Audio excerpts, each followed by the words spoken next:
విదేశాల్లో చదవాలనుకుంటున్నారా? అయితే విదేశ్ కన్సల్ట్ ని సంప్రదించండి. హిందూ మతం అనేదే లేదు అని అన్నారు కదండి. మరి ఆ పేరు ఎలా వచ్చింది గురువుగారు? ఎందుకంటే సనాతన ధర్మం, సనాతన మతమే ఉంది కానీ హిందూ మతం అనేదే లేదు అని అన్నారు మీరు ఇందాక. భారతదేశం, భరతమాత అని ఇంకొక దేశాన్ని, ఇంకొక భూ ప్రాంతాన్ని మనం అనలేము. భరతమాత నల్లటి కురులతో, 3 పాయల జడతో, నెత్తిన శిఖరం అంటే కిరీటం పెట్టుకుని, చేతిలో త్రిశూలాన్ని పెట్టుకుని, ఈ నల్లటి కురులు అంటే ఏంటంటే జలధారలు, నదీ నదాలు అన్నీ ఉన్నటువంటి భూమండలం ఏదైనా ఉంటే అది భారతదేశం. సమృద్ధిగా శిఖరాన చల్లగా, అంటే సిరిఠండ చల్లగా ఉండే, తలెప్పుడు వేడెక్కదు ఆవిడ. ఎందుకంటే హిమాలయ పర్వతాలు, కాశ్మీరం లాంటి హిమాలయ పర్వతాలను కలిగి ఒక సుందరమైనటువంటి దేదీప్యమానమైనటువంటి వేదం అనే విజ్ఞానంతో వెలుగుతున్నటువంటి ముఖవర్చస్సుతో ఉన్నటువంటి భరతమాత, సనాతని ధర్మాన్ని, ఆచారాన్ని ఆచరిస్తున్నటువంటి మాత, పచ్చటి చీర అంటే సమృద్ధిగా పంటలు కలిగినటువంటి భరతమాత, చతుర్వేదాలు చేతపట్టినటువంటి భరతమాత, త్రిగుణ సంపత్తికి అతీతమైనటువంటిది.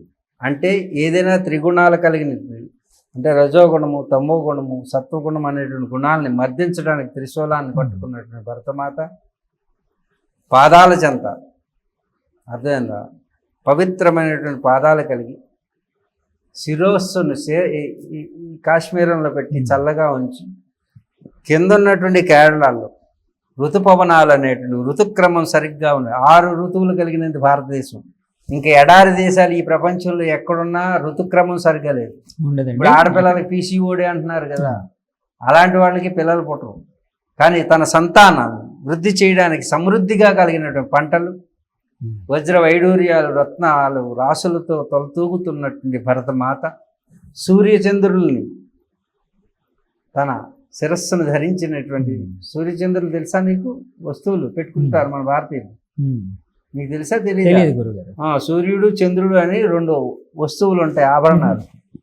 సూర్యచంద్రుల్ని ఎప్పుడూ కూడా ఈ భారతదేశం గడ్డ మీదే సూర్యచంద్రులు సమత్వాన్ని ప్రదర్శిస్తారు. ఇంకెక్కడికి వెళ్ళినా సరే అయితే వేడెక్కువ ఉంటుంది, లేకపోతే చలి ఎక్కువ ఉంటుంది. కానీ గురుగారు ఈ మధ్య మన దగ్గర వర్షాలు తెగబడిపోతున్నాయి, మరి ఎండ కూడా సడన్గా విపరీతంగా పెరిగిపోతుంది. అంటే ఆ క్రమం తప్పింది అని అనుకోవచ్చా అండి? మనిషి ధర్మం తప్పితే ప్రకృతి ధర్మం తప్పితే.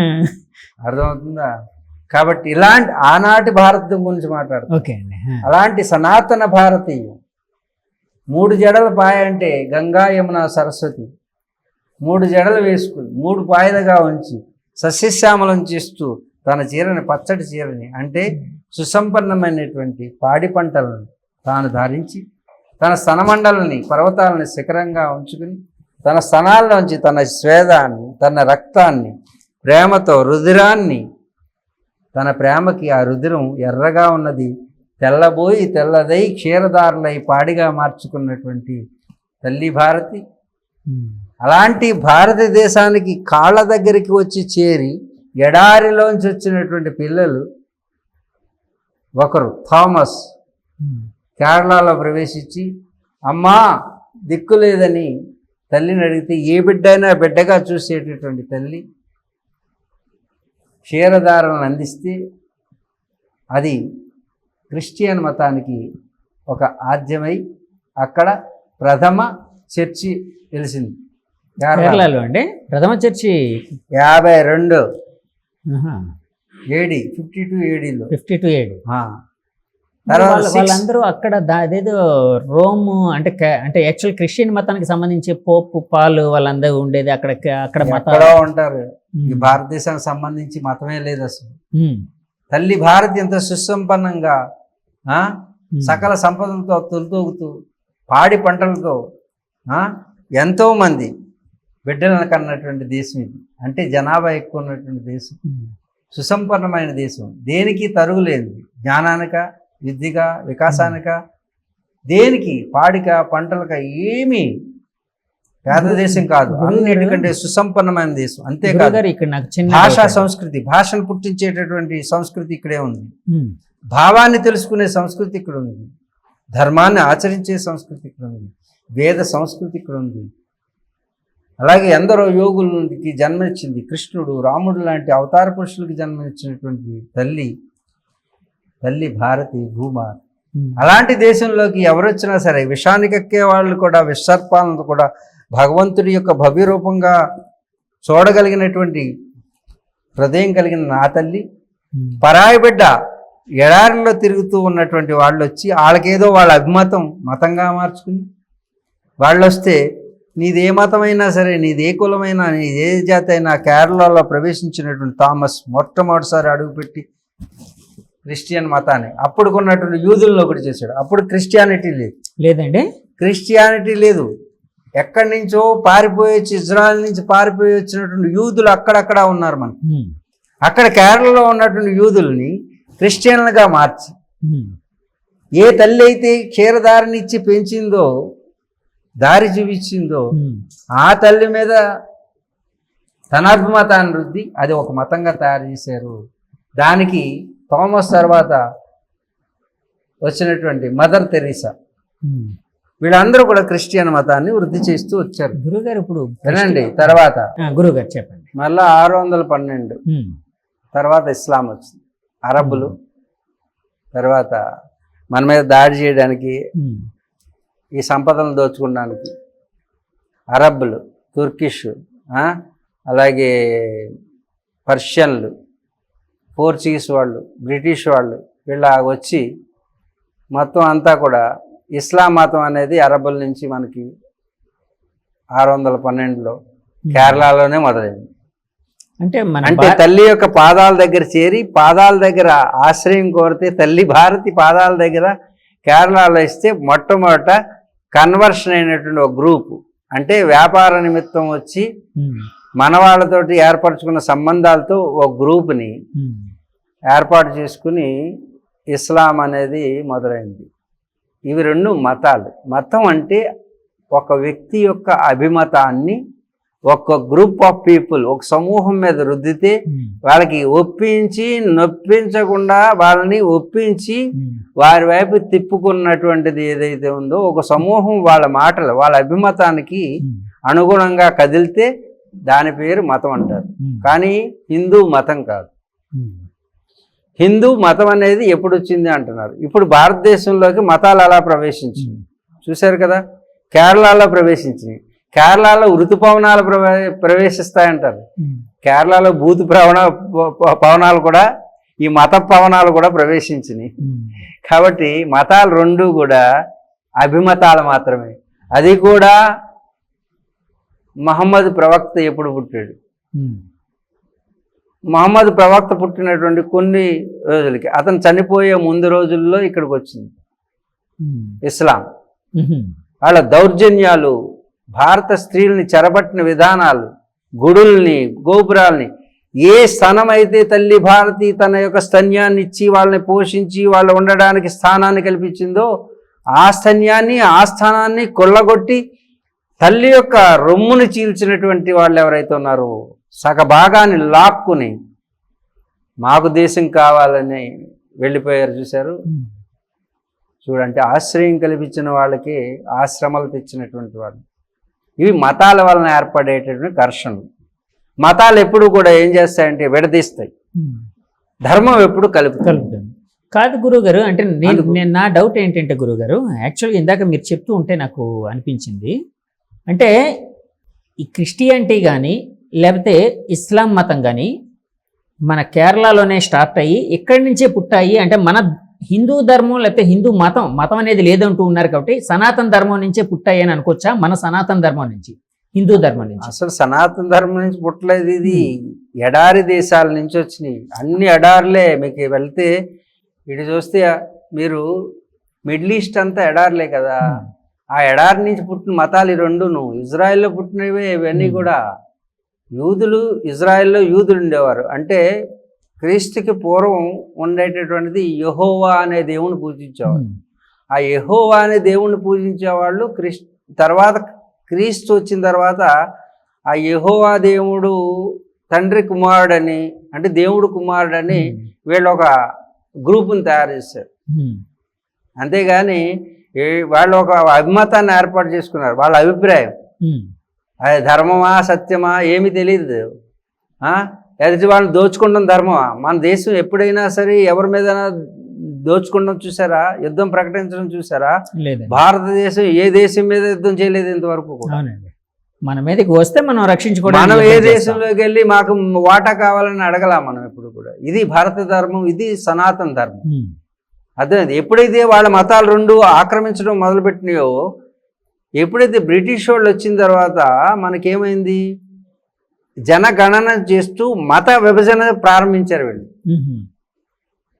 పరాకాష్ఠకు చేరిపోయి ఆక్రమణలు ఇవన్నీ దోపిడీలు పరాక్రమకు చేరిపోయి ఇటు మొఘలులు, తుర్కులు, పర్షియన్లు, పోర్చుగీసు, తర్వాత బ్రిటిష్ వాళ్ళు అన్నీ దోచుకున్నా సరే సస్యశ్యామలంగా ఈనాటికి కూడా మనం నిలిచి ఉన్నామంటే సనాతన ధర్మం ఎవరైతే ఆచరిస్తారో వాళ్ళకి ఎన్ని విపత్తులు వచ్చినా వాళ్ళు ఎప్పుడూ చెడిపోరు. ఎందుకంటే సనాతనం అనేది నిత్యము ఉండేది, ధర్మం అనేది ఆచరించేది.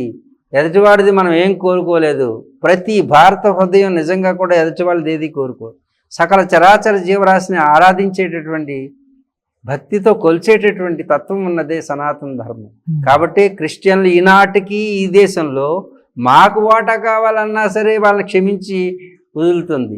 ఈనాటికి కూడా ముస్లింలు ఎవరైతే ఉన్నారో వాళ్ళు మాకు దేశం కావాలి సపరేట్గా ముస్లింలందరికీ అంటే కూడా తల్లి స్థానాన్ని కోసిచ్చింది.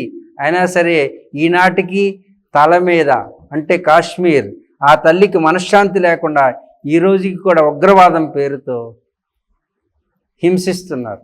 ఆ జాతి మనుగడ ఎప్పటికీ సాగించలేదు. కాబట్టి మీకు భారతదేశంలో ఉన్నటువంటి ప్రతి ముస్లిము, ప్రతి క్రిస్టియను సనాతనీయుడే. వాళ్ళు వచ్చి మిమ్మల్ని మార్చారు, మీరు తెలుసుకోండి. మీ తాతలు, మీ తల్లిదండ్రులు, మీ డిఎన్ఏ అంతా కూడా భరతమాత రక్తమే ప్రవహిస్తున్నది. కానీ ఈనాటికి కూడా మీరు పరదేశీయులకి మీరు మద్దతు ఇస్తున్నారు, టెర్రరిజానికి ఆజ్యులవుతున్నారు. మీరు ఇక్కడ సంపాదించి ఈ తల్లి యొక్క క్షీరధారలతో బలిసి బలంగా తయారైనటువంటి మీరు ఈ దేశంలో మీరు సనాతనీయ ముస్లింగా ఉండండి, ఎవరు ఏమనరు. సనాతన క్రిస్టియన్గా ఉండండి, భరతమాత ముద్దుబిడ్డలుగా ఉండండి. అంతేగాని మా దేశం వేరు, మేము వేరు, మేము ఎక్కడో ఉన్నటువంటి బ్రిటిష్ వాళ్ళకి మద్దతు పలుకుతాం, ఎక్కడో ఉన్నటువంటి మమ్మల్ని దోచుకుని ప్రాణాలని దోచుకున్నటువంటి తుర్కిష్లకి వాళ్ళకి కాదు, వాళ్ళ దుర్మార్గులు, దోపిడీదారులు. కానీ మీరు ఇక్కడ ఉన్నటువంటి ముస్లింలు, ఇక్కడ ఉన్నటువంటి క్రిస్టియన్లు తస్మాత్ జాగ్రత్త. మీరు వాళ్ళకి వత్తాసు పలకడం కాదు, మీరు మా సంతతి, భారత సంతతి, భరతమాత బొంతు బిడ్డలు. మీరు భారతీయులుగా ఉండండి, భారత ముస్లింలుగా ఉండండి, భారత క్రిస్టియన్లుగా ఉండండి. మీరు ఏ మతమైనా మీ అభిమతం మాత్రమే. కానీ మీ సంప్రదాయం సనాతనం కావాలి, మీ ధర్మం సనాతన ధర్మం కావాలి. సనాతన ధర్మం అయితేనే ఈ దేశంలో ఉండండి, మీకు స్వేచ్ఛ ఉంటుంది. లేదు అంటే మీకు స్వేచ్ఛగా ఉన్నటువంటి మీ దేశాలకు వెళ్ళిపోండి. మీకు అక్కడ ఇస్లాం మతం ఉన్నటువంటి దేశాలు ఉన్నాయి. కేవలం మీరు కంఫర్ట్గా ఉండాలంటే ఇస్లాం మతం ఉన్నటువంటి దేశాలకు పోండి. భారత మతం ఉన్నటువంటి దేశాల్లో ఉండకండి, మీకు కంఫర్ట్ ఉండదు. మీ స్వేచ్ఛగా మీరు జీవించే హక్కును కల్పించేటటువంటి ఎన్నో ఇస్లాం కంట్రీని విడదీసి ఇచ్చాం మేము. కాబట్టి ప్రతి ఒక్కరూ కూడా భారతదేశంలో ఉన్నటువంటి ముస్లింలు అందరూ కూడా మీరు ఈరోజు పరాయి వాళ్ళు ప్రేరణ చేత మీరు మీ జాతిని మర్చిపోతున్నారు, మీ సనాతనాన్ని మర్చిపోతున్నారు. మీ తల్లిదండ్రులు పూర్వీకులందరూ కూడా భారతీయులు, వీళ్ళందరూ కూడా సనాతనీయులే, భరతమాత ముద్దు బిడ్డలే. You are converted by those who ఎవరైతే ఆక్రమించారో, ఎవరైతే దురాక్రమణ చేశారో, ఎవరైతే దౌర్జన్యాలు చేశారో, ఎవరైతే రక్తపాతానికి కారణమయ్యారో, ఎవరైతే సకల సంపదల్ని భరతమాత సంపదలను దోచుకున్నారో వాళ్ళు, ఆ ముష్కరులు మిమ్మల్ని బలవంతంగా మార్చారు, మీ పూర్వీకుల్ని. మీరందరూ కూడా భారతీయులే, మీరందరూ కూడా ఈ సింధు నాగరికతకి యువతలు ఉన్నటువంటి హిందువులే. హిందువులు అంటే సింధు పరివాహక ప్రాంతంలో ఉండేటటువంటి వారిని సింధువులు అన్నారు. ఆ సింధు కాలక్రమేణా హిందువులు ఇండోస్ అయ్యారు, ఇండియన్స్ అయ్యారు. కాబట్టి పేర్లు మార్పు వచ్చింది, కానీ ధర్మం మాత్రం సనాతన ధర్మమే. ప్రతి ముస్లిము సనాతనీయుడే, ప్రతి క్రిస్టియన్ సనాతనీయుడే. ఈరోజు బైబిల్ పట్టుకున్నంత రాన్నే మీరు క్రిస్టియన్లు కాలేరు. దాంట్లో ధర్మం లేదు, కేవలం నా దేవుడు గొప్ప, నాకు పైన పరలోకం ఉన్నది, మీరందరూ పాపులు. కానీ సర్వోత్కృష్టమైన జన్మ అని చెప్పేది సనాతన ధర్మం. కానీ బైబిల్ చెప్పేది మీరందరూ పాపులు. ఎవరయ్యా పాపులు? ఎవరు పాపులు? ప్రతి మనిషి అయి పుట్టిన ప్రతి ఒక్కడు కూడా సర్వోత్కృష్టమైనటువంటి జన్మ అని చెబుతుంది మనిషి అయి పుట్టినటువంటి వాళ్ళకి. మీరు పాపులైతే పాపుల ల్యాండ్లోకి వెళ్ళండి, పాపుల రక్షకుడి దగ్గరికి వెళ్ళండి. కానీ నా ధర్మం దుష్ట శిక్షణ శిష్ట రక్షణ నేర్పేది నా ధర్మం, అది సనాతన ధర్మం, అది మన ధర్మం. క్రిస్టియన్ అవు, ముస్లిం అవు, కానీ ఈ దేశంలో ఉండాలంటే ప్రతి ఒక్కరూ కూడా సనాతనీయుడే అయి ఉండాలి. సనాతనం అంటే నీ మతాన్ని, నీ దేవుణ్ణి నువ్వు పెట్టుకో. పొంతలో ముసలమని రాయికి మొక్కుతాం, గొడ్డు రాయికి మొక్కుతాం, లేదా చీపురికి మొక్కుతాం, చీపురు కట్టకు మొక్కుతాం. అన్ని సకల చరాచర జీవరాశుల్లో శక్తి ఏదైతే ఉందో, చీపురికి ఊడ్చే శక్తి ఉంది, ఆ శక్తిని నేను దేవుడు అంటాను. కాబట్టి నీ దేవుడు గొప్ప, నా దేవుడు గొప్ప కాదు. హిందూ దేవుళ్ళు గొప్ప కాదు, ముస్లిం దేవుళ్ళు గొప్ప కాదు, క్రిస్టియన్ దేవుళ్ళు కాదు గొప్ప కాదు. దైవం గొప్ప. ఆ దైవం అన్నిటిలోనూ ఉన్నదని తెలుసుకుంటే మీరు ఈ దేశంలో ఉండండి. లేకపోతే ఈ దేశంలో మీకు కంఫర్ట్ ఉండదు, మిమ్మల్ని పారిపోమంటలా. కానీ ఈ భారతదేశంలో ఉన్నటువంటి ప్రతి ముస్లిం కూడా టెర్రరిస్ట్ కాదు, ప్రతి ముస్లిము టెర్రరిస్ట్ కాదు. ప్రతి టెర్రరిస్టు ముస్లిమే అయి ఉంటున్నాడు. ఇది కారణం.